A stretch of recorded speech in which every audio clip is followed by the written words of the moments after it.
Hello, welcome to Do It Yourself channel. Today I will show you how to grant application permissions to access our music files in Samsung Galaxy Z Fold5. To allow application to use our music files, we have to go to Settings, then we're going to Security and Privacy menu, next Privacy, and Permission Manager is right here. Here we are looking for our music and audio. As of right now, as you can see, 4 out of 15 installed applications can have access to our music. Let's change it. So let's add another application that can use our audio files. For example, Chrome. Yes, allow Chrome to use our audio files.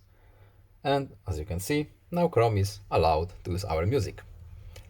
I hope this video was helpful to you. Please leave a like and subscribe. Have a nice day and see you in the next video. Goodbye.